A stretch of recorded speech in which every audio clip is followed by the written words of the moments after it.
Vamos avançar, irmãos, em mais uma mensagem sobre a primeira carta de Pedro.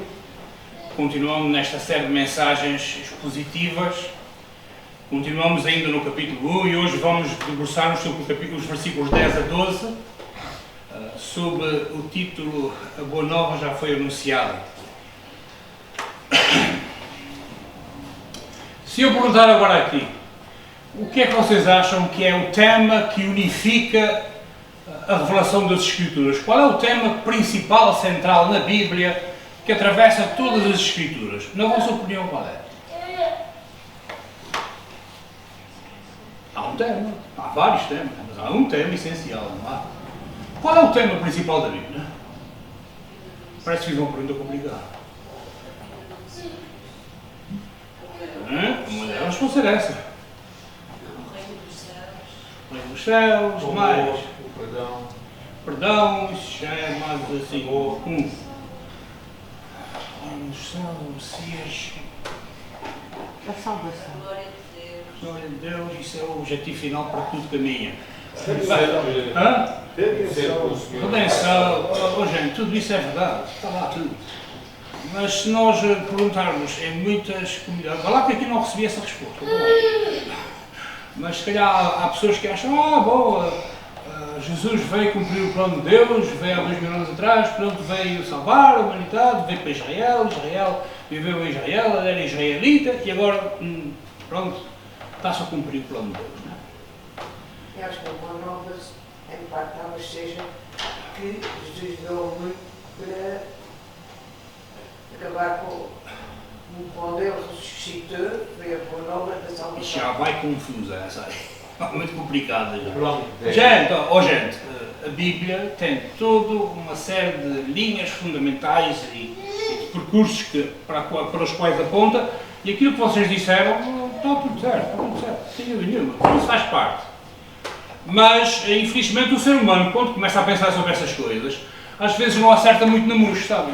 Começa a pensar de acordo com as suas próprias ideias, com os seus próprios conceitos e com os seus próprios preconceitos. Jesus veio há 2000 anos atrás, não foi? Veio para salvar, para redimir, para perdoar, tudo isso. Veio num tempo e num lugar específico. Veio em Israel, Palestina, 2000 anos atrás. O que é um bocado crítico em função do que se vive hoje na Palestina, não é? Deixa-me contrastar as coisas e digo, uau! Jesus, se viesses hoje, como é que era? Parecias aonde? Lá naquele espaço, está complicado, não é? Ora, infelizmente, ou felizmente, não sei, para muitos cristãos evangélicos, infelizmente, dizendo isso, parece que o motivo fundamental das Escrituras é a fidelidade de Deus para com os seus criaturas, aqueles que Ele criou. E isso implicou que Deus enviasse profetas, fizesse libertação, enviasse no tempo certo o seu Filho, o Messias, para salvar esta humanidade de que nós fazemos parte. E, de facto, o seu Filho veio, e nós vemos a Bíblia a falar do que aconteceu quando Ele veio, e no Evangelho de João, logo no primeiro capítulo, nós temos o retrato da situação. Veio para os seus, e os seus não o receberam. Acabou. Pronto. Se a ideia é dizer, Deus, o plano de Deus, o elemento fundamental é enviar o seu Filho para perdoar e salvar, primeira coisa, aquele para quem o seu Filho veio, não quiser nada boa. Está certo? A grande maioria não quis saber. Rejeitou. Evangelho de João, capítulo 1. E, portanto, quando nós pensamos nisso, às vezes convém perguntarmos a nós próprios, olhar para as Escrituras, quando nós pensamos o que é que, de facto, Deus quis e fez, se de facto o importante era o povo A, B ou C, ou de facto o fundamental é que Deus, no seu plano, no seu projeto, na sua ideia básica e fundamental, antes do tempo ser tempo, Deus tivesse um plano para o ser humano particular, não para Israel, não para a Palestina, não para o Egito, não para, em particular, mas sim para o ser humano. O que é que quer dizer com isso? É que o apóstolo Pedro, nessa carta que nós estamos a estudar, ele é muito claro e muito específico. Pedro era um judeu, não era? Judeu e daqueles assim um bocado complicados, porque até criou alguns problemas no início com o ministério do apóstolo Paulo. E no entanto a gente vê que na sua carta, Pedro falando do passado, falando da herança religiosa de Israel, de que fazia parte fisicamente, ele não reconhece a Israel, a esse Israel segundo a carne, ele não reconhece a esse Israel segundo a carne prioridade no plano de Deus. Querem dizer com isso o quê? Ele aponta na sua primeira carta para uma maneira de ler a Bíblia, a história da salvação, que é aquele fio fundamental que atravessa toda a Bíblia da redenção. Ele olha para isso e aponta para uma realidade bastante diferente daquelas que nós possamos igualmente pensar. Por isso eu gostaria que nós abríssemos as nossas Bíblias ou lêssemos ali, não é? O texto de 1 de Pedro foi o capítulo 1, versículos 10 a 12, e vamos tentar perceber o que é que quer dizer com isso. Diz assim: da qual salvação inquiriram e trataram diligentemente os profetas que profetizaram da graça que vos foi dada, indagando que tempo ou que ocasião de tempo o Espírito de Cristo, que estava neles, indicava, anteriormente testificando os referimentos que a Cristo haviam de vir e a glória que se lhes havia de seguir, aos quais foi revelado que não para si mesmos, mas para nós, eles ministravam estas coisas que agora vos foram anunciadas por aqueles que, pelo Espírito Santo enviado do céu, vos pregaram o Evangelho, para as quais coisas os anjos desejam bem atentar. Vamos orar. Senhor, esclarece a nossa mente, esclarece o nosso coração e permite que nós entendamos as palavras do teu servo Pedro, Senhor, como elas realmente são dirigidas a cada um de nós, Senhor. Que o teu Espírito Santo remova as barreiras e nos permita entender aquilo que tu queres que nós entendamos. Nós pedimos isso, na palavra feita carne, pedimos isso em nome de Jesus. Amém. Repararam o que é que ele diz aqui? Ele fala da história de Israel, ele fala dos profetas, não fala. Mas diz uma coisa curiosa que nós já vamos ver a seguir. Ele diz, mas não foi por causa disso. Ele diz, por outras palavras, não foi por causa de Israel. Foi por nós. E vamos ver realmente o que é que Pedro quer dizer com isso. Por se Israel fosse... Nós cantamos há pouco um coro dizendo a menina dos olhos de Deus, não foi? E quem é que é a menina dos olhos de Deus? A igreja. O novo Israel, não é? Como nós costumamos dizer. Se Israel fosse tão importante quanto isso, Pedro batia nessa terra e dizia, não, vieram profetas, vieram homens de Deus, falaram para que Israel, segundo a carne, Israel de facto fosse o povo do Senhor. Mas ele diz isso, ele diz, não, os profetas vieram para falar de Cristo. E mais ainda, vieram para falar a nós. E a coisa que essa gente do passado fez e disse, são tão interessantes que até os anjos querem prestar atenção ao que é que eles estavam a dizer. Por exemplo, versículo 10. A boa nova já foi anunciada. Porque Pedro começa logo no versículo 10 dizendo o quê? Da qual salvação inquiriram e trataram diligentemente os profetas que profetizaram da graça que vos foi dada. Dada a quem? Para quem é que Pedro está a escrever? Primeira carta. Para quem é que ele está a escrever? Quem está aqui desde há 3 minutos atrás sabe para quem é que ele está a escrever. Para os gentios, para aquelas 5 igrejas da Ásia Menor. Não são israelitas, são gentios que estão na Ásia Menor, não estão em Israel, nem na Palestina, estão na Turquia atualmente. Okay? E ele, nessa carta que escreve a esses irmãos, diz, olha, a salvação já foi anunciada. Para quê? E vocês têm graça. Diz ele aqui no versículo 10. Não está escrito. Falaram os profetas de quem? De Israel, do antigo Israel, da graça que vos foi dada a vocês, irmãos, aí da Turquia, de Bitínia ou da Ásia Menor, como ele fala, não é? Pedro está, portanto, a falar de salvação e está a dizer o quê? E salvação neste sentido, desculpa lá, isso penso eu, sinceramente, que ele está a falar de salvação em termos literais, salvação como libertação da ira divina, porque é disso que se trata. Quem não está na salvação está debaixo de quê? Da ira de Deus, não é? Quem não for perdoado está condenado. E esta não é uma situação figurativa, isto é uma salvação que é realmente, Deus envia desde o princípio a sua salvação, anuncia desde sempre a sua salvação, primeiramente até foi através de patriarcas e profetas do Antigo Testamento, através de um povo específico, o povo de Israel, aquele povo que ele separou lá do Egito, tudo bem, mas quando chegou o ponto, Deus passou à frente e não é aquele Israel, é outros, são os irmãos da Ásia Menor, os tais peregrinos e forasteiros, lembram-se que ele fala, peregrinos e estrangeiros, vocês estão aqui, mas não são de cá. E portanto, de acordo com Pedro, com o apóstolo Pedro, O tema que unifica todas as Escrituras era aquele tema que já os profetas falaram, e Pedro até fala, usa neste versículo, e também nos versículos da Bíblia também acontece essa expressão. Ele utiliza duas palavras que têm realmente este sentido, o sentido de procura, de buscar para encontrar. Nós temos essa, por exemplo, quando Pedro em Atos dos Apóstolos se levanta e fala aos irmãos, ele fala em Atos 15:7, diz, houve uma grande confusão, e não sabem o que é que aconteceu em Atos 15:7. Atos 15, o que é que acontece? O que é que se passou em Atos capítulo 15? Abram a Bíblia. Não foi discussão da circuncisão e circuncisão aos gentios. Ela confundou. E Pedro está escrevendo para gentios, não está? Neste momento está escrevendo para gentios. Não é? E ele, nesse tempo em que houve grande confusão, ele diz, apresenta-se a si próprio como exemplo e diz: ó meus irmãos, bem saber que já há muito tempo Deus me elegeu. Esta palavra eleger é a palavra escolher. Deus me escolheu, não é? E depois o autor de Hebreus até usa outra frase, outra expressão, que é a mesma palavra praticamente, no Novo Testamento. Sem fé é impossível agradar-lhe, porque é necessário que aqueles que se aproximam de Deus creem que Ele existe e que é galardoador daquele que o busca. Portanto, que Deus abençoa e galardoa o que o busca. E portanto, para onde é que a quem é que foi dada essa mensagem? A quem é que foi dada essa linha condutora, essa mensagem de salvação desde o início? Para aqueles que realmente buscam a Deus. Deus anunciou, e anunciou através dos seus servos, os profetas, os patriarcas do passado, para que aqueles que Ele quer reconheçam aquilo que Ele deseja para eles. E continuando no versículo 11 de 1 de Pedro, nós vamos tentar perceber onde é que isso se encontra. No versículo 11 nós lemos: indagando que tempo, ocasião, isto eram os profetas, não é? Do tempo o Espírito de Cristo que estava neles. Está a dizer que o Espírito de Cristo já estava nos profetas do Antigo Testamento.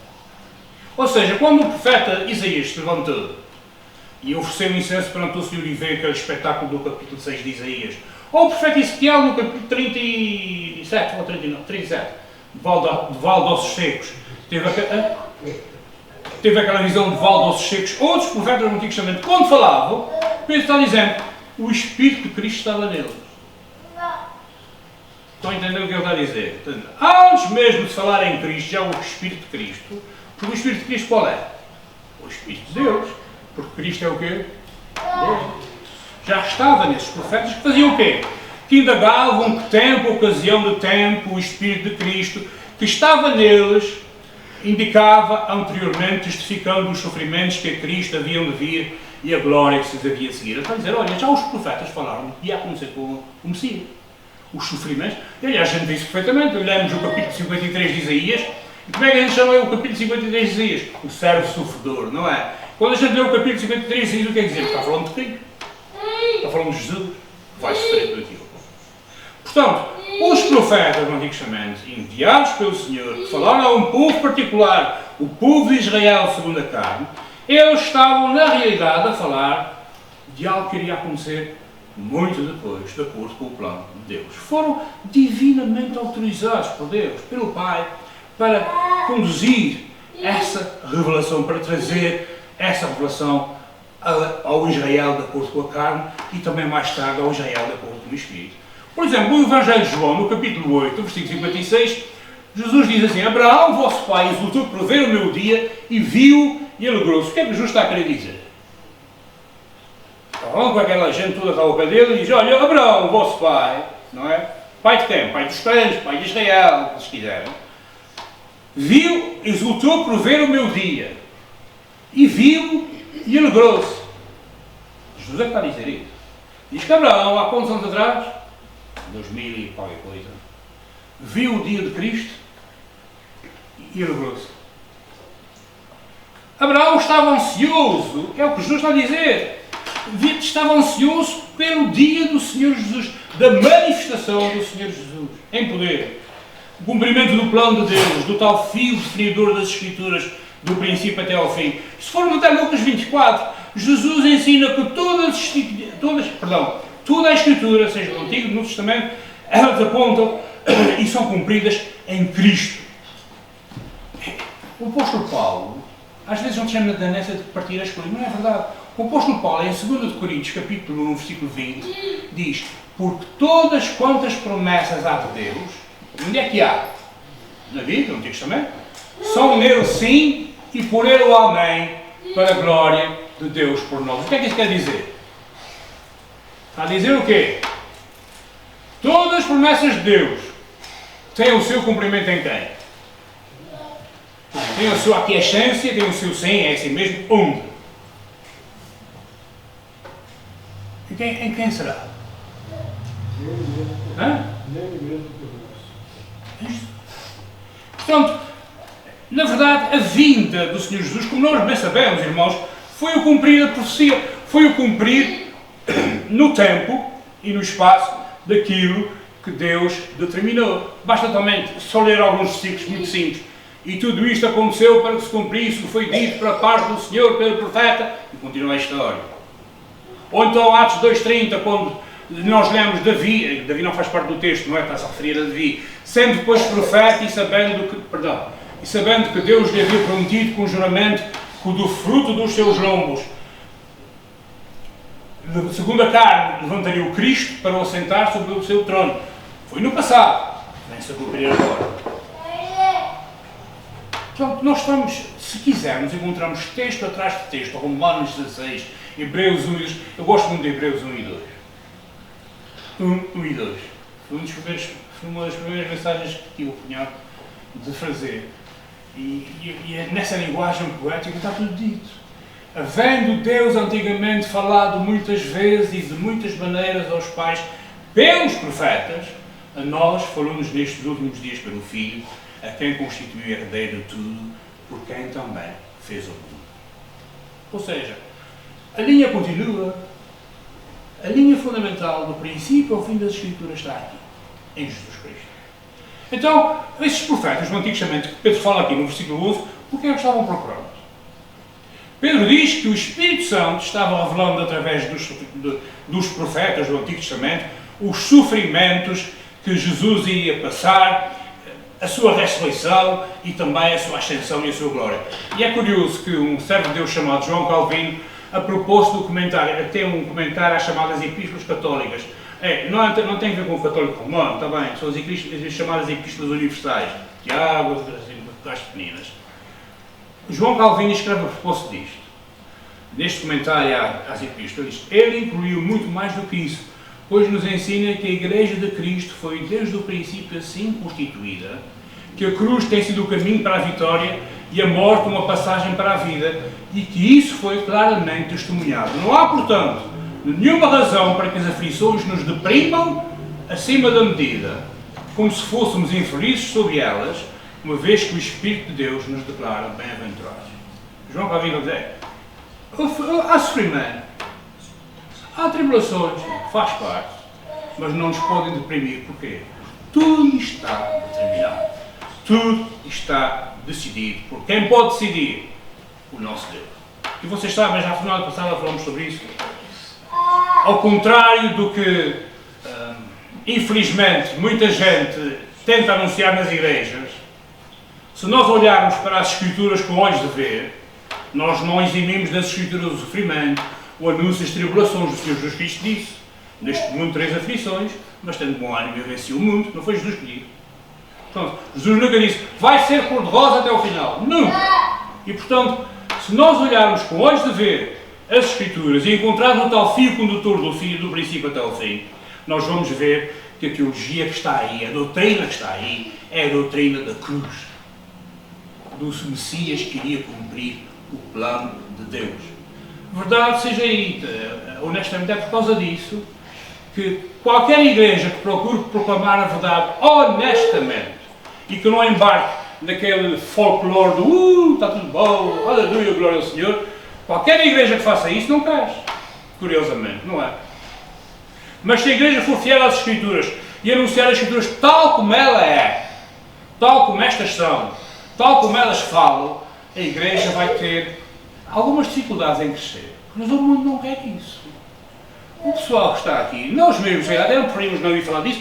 O pastor Robo falou agora das dificuldades da Nigéria. Ei, quantos de vocês têm noção do que é que acontece na Nigéria? Honestamente, como é que se chama o movimento terrorista da Nigéria?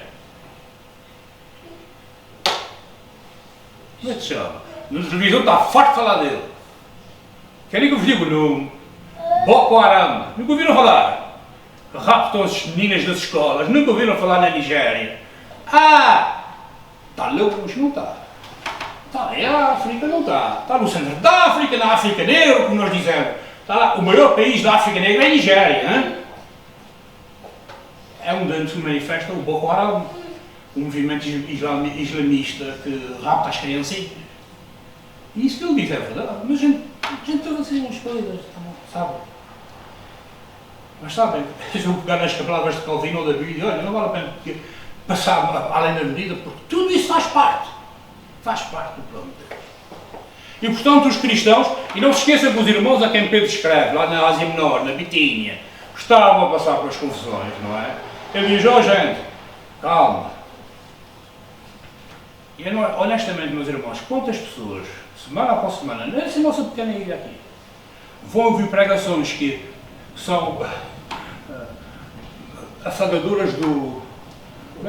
Do quê? Do ego, pronto. Quantas pessoas estão mais felizes para ouvir uma pregação que diga, tu entras aqui e sais bem disposto, do que uma pregação que diga, as dificuldades existem. E vais passar por elas. Porque é da vontade de Deus, mas Deus está no controle. O que é preferível? Digam-me lá, quais são as igrejas que estão mais cheias? Sabem, meus irmãos, a chave para estabelecer uma igreja bem-sucedida é, eu tive uma revelação. Mais ou menos essa, não é? Tive uma revelação e, portanto, foi isso que todos os grandes heróis do passado fizeram. Ou o Joseph Smith, com a Igreja Mormon, ou Ellen White, com os Adventistas do Sétimo Dia, ou os Testemunhas de Jeová. Foi sempre a mesma técnica. Tem uma nova revelação de Jesus Cristo. Foi tudo bem. Esta fórmula não é a fórmula bíblica. A fórmula bíblica é aquela que reconhece que Deus está presente na vida dos seus, mas que Deus controla a vida dos seus e não os exime de poderem dar testemunho no meio das suas dificuldades. E, portanto, repara bem como é que Pedro diz. Lembra-se que ele diz no versículo 11, o Espírito de Cristo estava nos profetas do Antigo Testamento. Porquê é que ele não disse o Espírito de Deus? Ele foi específico, ele falou o Espírito de Cristo. Queria dizer alguma coisa, não é? O Espírito de Cristo estava testificando aos profetas do Antigo Testamento, aos patriarcas do Antigo Testamento, então através deles a todos nós, que Jesus, o Cristo, iria vir, iria efetuar a redenção. O Espírito estava apontando para Cristo e apontando a eles e a nós para Cristo também. No fundo é como nós dizemos no Antigo Testamento, através das sombras, através dos tipos. Como Hebreus 1 diz, ou seja, no início, falou através dos profetas, mas agora falou-nos de viva voz e presente cara pelo Cristo, pelo Filho. Eles estavam buscando, Pedro assim o diz, os profetas do Antigo Testamento estavam à procura do tempo em que isso iria acontecer, em que se iria manifestar realmente a vontade do Senhor. E reparem bem, Pedro, que era um judeu, não fala sobre Israel, repararam, ainda não disse nada. Não disse o templo, não era um judeu cumpridor e está a falar disso. Não fala dos religiosos, o seu tempo está falando da gente que não tinha esse conhecimento e está a dizer a eles, olha, o importante foi que aquilo que foi anunciado no Antigo Testamento já era apontando pelo presente, para esse tempo presente. E nós sabemos isso, sabem? Os profetas do Antigo Testamento, aqueles que falaram da boca de Deus, estavam procurando a salvação, mesmo sem o saber, sem o dizer. Salvação através do Messias Jesus. Eles não buscavam estabelecer o templo, ou os sacrifícios, ou o reino terreno. E nós sabemos isso através da carta aos Hebreus. Em Hebreus capítulo 11, diz alguns versículos muito importantes. Vejam bem o que diz aqui no capítulo 11, 10 de Hebreus, e 10 e 16. Porque esperava a cidade que tem fundamentos, da qual o artífice e construtor é Deus. E no versículo 16, mas agora desejam uma melhor, isto é, celestial. Por isso também Deus não se envergonha deles, de se chamar seu Deus, porque já lhes preparou uma cidade. Não se está falando de Jerusalém, de acordo com a carne, está a falar da nova Jerusalém, da realidade que Deus vai construir. E Pedro não está a dar notícia nenhuma, não está a dar novidade nenhuma. Ele está a repetir aquilo que Jesus disse. Em Mateus 13 há um versículo incrível, diz assim, porque é verdade, vos digo, Jesus está dizendo, Mateus 13, 17, que muitos profetas e justos desejaram ver o que vós vedes e não o viram. E ouvir o que vós ouvis e não ouviram.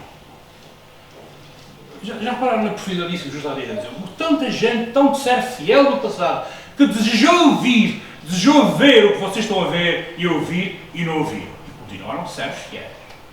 Vocês hoje em dia estão a ver e a ouvir e é como se estão esclarecidos, não é? Portanto, é para nós, é para os crentes da Nova Aliança. É o que diz Pedro aqui no versículo 12 do capítulo 1. Ele diz: aos quais foram revelados, que não para si mesmos, os quais é os profetas que estão falando antes, mas para nós, eles ministravam estas coisas que agora vos foram anunciadas, por aqueles que, pelo Espírito Santo enviado do céu, vos pregaram os Evangelhos. Para as quais coisas os anos desejam bem atentar. E neste versículo a gente vê duas coisas. Veio Pedro a dizer assim, isso é uma declaração muito logo. O pessoal do passado, os profetas, até nem viram, mas falaram sobre. Eles falaram, revelando não para eles, nem para o seu povo, mas para quem? Ministravam para nós. Nós, os que vivem no tempo de Pedro, e para nós que vivemos nas viradas de Pedro. O Antigo Testamento, aqueles homens e mulheres do passado fiéis, falavam, ministravam para nós, não para eles. Isto é uma declaração que leva a pensar, mas foi mesmo assim. Eles não falaram para Israel, não falaram para as 12 tribos. Gente, Pedro está dizendo, não, eles falaram foi para nós. Isto é revelado aos profetas. Isaías e Jeremias recebem esta revelação, que eles não estavam a servir a si mesmos, estavam a servir a alguém que viria. E o Espírito indicou-lhes que estavam revelando a eles, e através deles, coisas que seriam cumpridas no futuro, através do Cristo. E portanto, por assim dizer, eles estavam trabalhando para quem? Para nós, que viemos depois de Cristo. Conhecemos Cristo. Pedro não diz, estavam-se a servir a si mesmos, estavam a servir o seu povo daquela época. Não! Ele está a dizer unicamente que os profetas do Antigo Testamento, sejam eles quais foram, no final, no último instante, estão a falar para nós. E a gente diz, os profetas do Antigo Testamento eram pessoas, servos de Deus ungidos, não era? É para nós. E Paulo diz a mesma coisa, em 1 Coríntios 10, 11, Paulo diz, ora, todas estas coisas lhes sobrevieram como figuras, e estão escritas para aviso nosso, para quem já são chegados os fins do céu. É para nós. Quando a gente lê a Bíblia e não entende, estamos no fundo a dizer, isso é muito complicado e Deus não devia ter feito assim, devia ter sido mais fácil. Gente, mais fácil do que isso não há. O pessoal que falou para trás, foram para agora. Pedro e Paulo estão falando, como nós dizemos, escatologicamente, para os últimos tempos. Mas não da maneira que alguns pensam. Eles estão a refletir sobre a realidade de que em Cristo uma nova era chegou. E havia descido sobre a história humana uma nova realidade. Não foi o que Jesus disse, e não foi o que João, o precursor, disse. Marcos 1, 15, o que é que diz? O tempo está cumprido e o reino de Deus está próximo. Arrependei-vos e crede no Evangelho. Já está! Eu intitulei essa mensagem, a Boa Nova já foi proclamada. Gente, já foi! Desde o Antigo Testamento até agora, a Boa Nova já foi anunciada. Nós vamos anunciar a Boa Nova nas Laranjeiras. A Boa Nova já foi anunciada, esperamos primeiramente que nós, e que nós tendo recebida vamos poder anunciar. Mas não é novidade nossa, já vem desde lá de trás. E, no entanto, como Jesus disse a Pilatos, o seu reino, esse reino que já está próximo, está aqui anunciado, o reino de Jesus não é deste mundo, é? O que é que Jesus disse a Pilatos? O meu reino não é deste mundo. Se o meu reino fosse deste mundo, pelejaria os meus servos para que eu não fosse entregue aos judeus, mas agora o meu reino não é daqui. Meus irmãos, nós entramos no reino celestial e entramos nele somente pela fé. E Paulo ensina esta mesma verdade quando em Efésios 1:21 ele fala acima de tudo o principado, poder e potestade e domínio e tudo o nome que se nomeia, não só neste século, mas também do que há de vir, no vindouro, ou seja, vale para sempre. E mesmo que as palavras do início não sejam exatamente as mesmas palavras do futuro, gente, do Antigo Testamento ao Novo Testamento, a ideia é somente uma. O Filho é somente um. O cumprimento da história e da vontade do Pai e do Filho. E estas realidades últimas, meus irmãos, É aquelas que Pedro fala, anunciando aos irmãos da Bitínia e da Ásia Menor: ó gente, ó meus irmãos, olha, a coisa vai ficar complicada.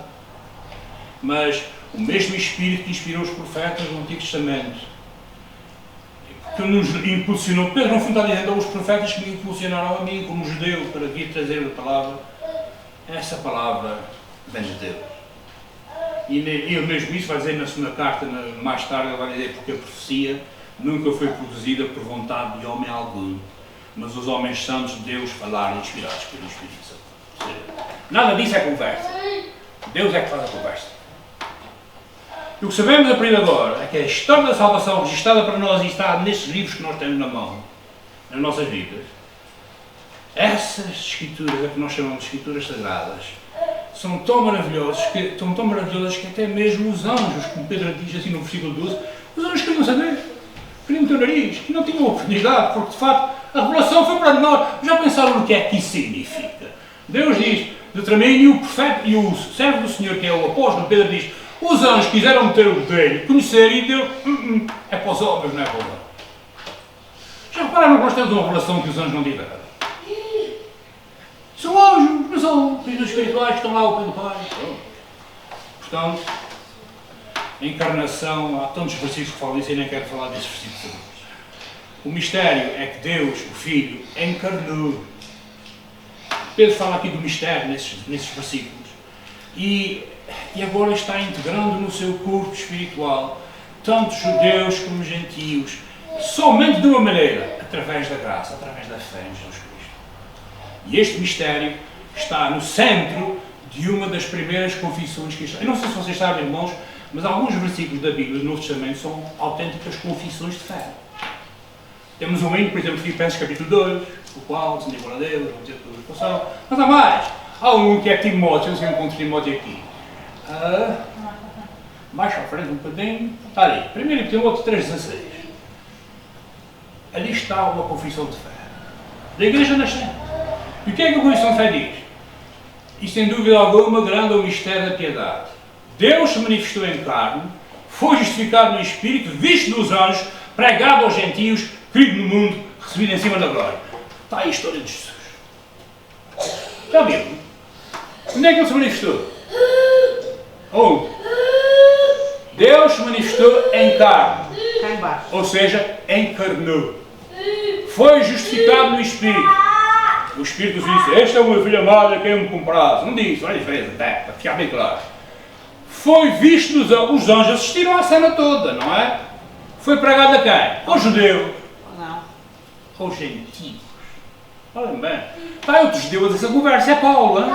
Quer dizer, foi pregado aos gentios. Não foi àqueles que esperavam que já tiveram tanta gente para trás. Foi aos outros que nunca tinham tido nada. Aos gentios, foi querido no mundo e recebido em cima da glória. Está aí uma confissão de fé. Esse é Jesus. Este é o Jesus que Pedro anuncia aos irmãos da Ásia Menor. Este é o Jesus que Pedro anuncia a nós. É nesse Jesus que nós queremos. É nesse Jesus que nós confiamos. O mistério revelou-se. O mistério tinha sido anunciado pelos profetas. Nós, na altura do Natal, lemos sempre aqueles famosos textos de Isaías: eis que a Virgem deu à luz um filho, não é? Isso. Como é que é? Dias 9,6, dias... eis que a Virgem um filho se nos deu. E sabem uma coisa? Quando Jesus veio mesmo, os anjos queriam ter metido o poder e não meteram, porque Deus não deixou. Os anjos disseram o quê? O que é que os anjos disseram? Glória a Deus nas alturas, paz na terra, boa vontade para todos. Ou seja, meus irmãos, a encarnação não foi um parênteses na história da revelação, não é nada disso. Ele foi o cumprimento do plano eterno de Deus e da aliança entre as três pessoas da Trindade. Nós chamamos disso em teologia o pacto da salvação, entre o Pai, o Filho e o Espírito Santo. E nesse plano de salvação, Deus, o Filho, concordou em ser o nosso substituto na cruz. E o Pai concordou em dar ao seu Filho um povo. E o Espírito Santo concordou em aplicar a esse povo todos os benefícios de Cristo. Este é o pacto da salvação. Os três da Trindade fizeram em nosso benefício. E foi o cumprimento de tudo o que Deus prometeu a Eva. Lembra-se que Deus prometeu a Eva em capítulo 3 de Gênesis? Eis, o que é que ele disse a Eva? Qual é o proto-evangelho? Lá, Gênesis 3. Havia alguém, o filho da mulher ia fazer alguma coisa, não ia fazer? Ia pisar a cabeça, mesmo sendo mordido pela serpente. Cuidado com isto, não é? E é o cumprimento de tudo o que foi anunciado e prometido a Noé, a Abraão, a Moisés, a Davi, aos profetas do Antigo Testamento. O cumprimento está aqui, em Jesus. Jesus é aquilo que todos esperavam, que todos desejavam, mesmo sem saber o nome. E se nós, meus irmãos, cremos nisso, nós estamos entre esse povo. Estamos entre essas pessoas para quem Jesus veio e somos herdeiros de tudo o que Deus prometeu em Jesus Cristo. Porque Jesus Cristo é, como nós lemos há pouco, o sim e o amém. Ele é o que realmente confirma todas as coisas. Portanto, meus irmãos, é isso. Estão sempre juntos nisso. Veio gente do passado, veio. Falaram muito, falaram sim, Senhor. E foi por e para nós. Que o Senhor nos ajude. Amém. Próxima mensagem, para a semana, versículos 13 a 21.